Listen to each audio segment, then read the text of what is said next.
Bienvenidos y bienvenidas a Poesía Sin Fin, un podcast para estimular tu interés en la poesía mexicana de los siglos XX y XXI. En cada episodio, presentamos datos biográficos de los y las poetas, abordamos algunos rasgos estéticos de su obra y leemos fragmentos de sus poemas. En este programa, exploramos la historia de la poesía mexicana, historia de la que tú y yo formamos parte.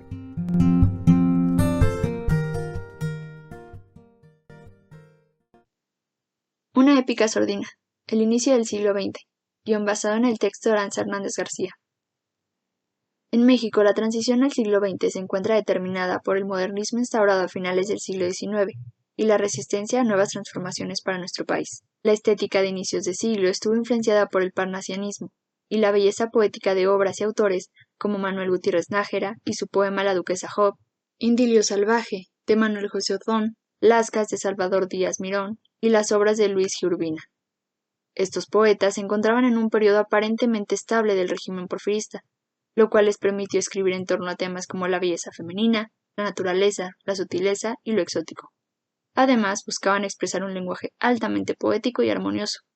A raíz de los eventos ocurridos en la segunda década del siglo, como los recientes conflictos armados, los problemas económicos y el agotamiento de una cultura que no se sentía propia, los artistas comenzaron a manifestarse en nuevas propuestas estéticas, ajenas ya al modernismo y al romanticismo, e incluso en su contra. Los autores de este periodo decidieron dejar de lado las influencias estéticas universales para apropiarse de su lengua y expresar la poesía desde dentro, desde lo que vivía la sociedad mexicana durante sus momentos. En sus vidas repercutían los efectos de un México en proceso de cambio, lo cual les demandaba una postura en favor de los ideales nacionales. Armando Pereira menciona, aun con diferencias de edad, formación y propuestas estéticas, buscaron romper con el mito del modernismo. De aquí que se les haya agrupado bajo el término de posmodernistas. Este fue un periodo inmediato al modernismo que concluía, y lo formaron escritores como Enrique González Martínez, Ramón López Velarde y José Juan Tablada. Sobre la obra de Enrique González Martínez, Miguel Ángel Feria señala que expresa como ninguna otra el proceso de interiorización y depuración del lirismo modernista rumbo al posmodernismo. Entre las obras más importantes de este poeta destacan Preludios de 1903, Lirismo de 1907, Las señales furtivas de 1927 y El hombre del búho de 1944. Por otro lado, es difícil decir que Ramón López Velarde tuvo una etapa modernista. Entre sus temas se encuentran el amor, el sentido religioso y el erotismo.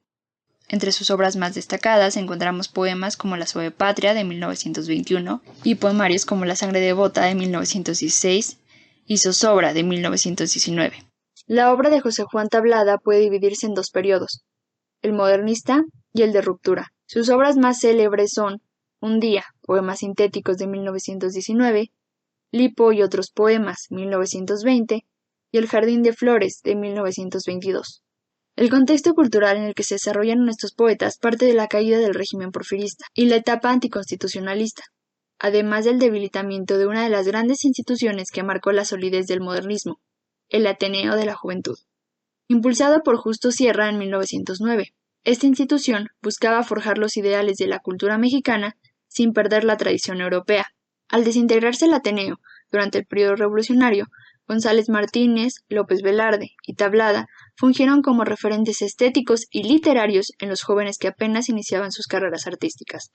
En 1921, José Vasconcelos asumió el cargo de la reciente Secretaría de Educación Pública y comenzó a construir una nueva visión de la cultura y del conocimiento. El nacionalismo, además de una gran campaña para la alfabetización, ideó distintos proyectos para impulsar este cambio. Entre ellos se encontraba la revista El Maestro y las ediciones populares de la literatura clásica. También brindó nuevas oportunidades para que los poetas que se desempeñaron en el porfiriato buscaran nuevos horizontes que enriquecieran su poesía. De esta forma se consolidaba desde el arte y la cultura una nueva identidad para México, la reivindicación de los ideales a partir de una visión y estética nacionalista. Otras revistas que también apoyaron la cultura fueron Pegaso, de 1917, y México Moderno, de 1920. La primera, coordinada por González Martínez, López Velarde y Efrén Rebolledo, fue una de las más importantes para las publicaciones de los artistas del modernismo y posmodernismo. En la sección de poesía, Ramón López Velarde fue uno de los escritores más representativos de la revista. Armando Pereira nos explica que México moderno representó el último y quizá el más alto momento de una cultura sin fisuras que sería fracturada por las vanguardias, los nacionalismos culturales y los compromisos con la realidad. Sin duda, el contexto en el que se desarrollaron los poetas posmodernistas marcó la búsqueda de una poesía nacional.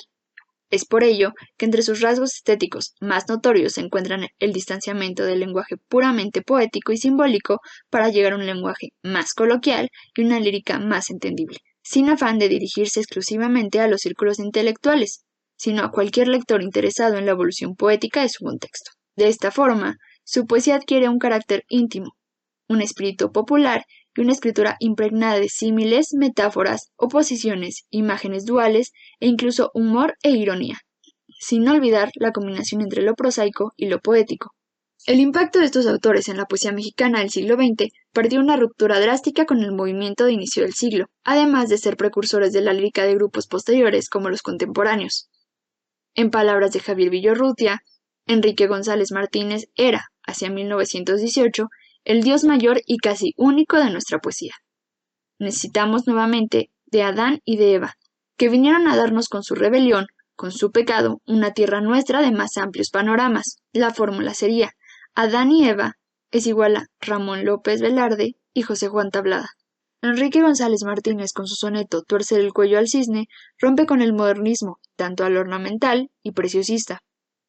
José María Espinaza piensa que hay un cambio en la estética de brillo y sonoridad, simbolizada en el cisne, a la condición nocturna y cavernosa del búho. Él no tiene la gracia del cisne, mas su inquieta pupila, que se clava en la sombra, interpreta el misterioso libro del silencio nocturno.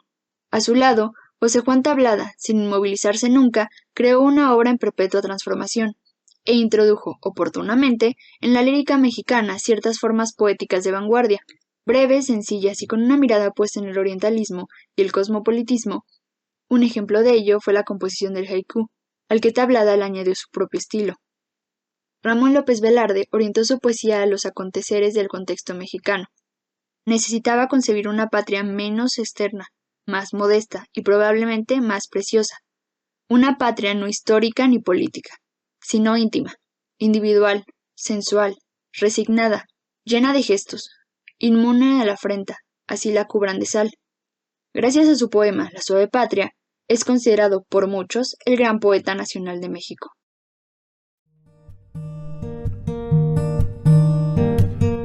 Te agradecemos tu compañía. En Poesía Sin Fin somos Edith Telles, Gabriela García, Jessica Sarabia y Julián Díaz. Este programa es posible gracias al proyecto Divulgación y Literacidad de la Universidad Autónoma Metropolitana de Iztapalapa, dirigido por la doctora Adriana Hernández Sandoval. Es producido por la editorial Piedra de Zohar. Para la musicalización utilizamos Into the Light de Aux Studios. Acompáñanos en el siguiente episodio. Ama tu ritmo y rima tus acciones.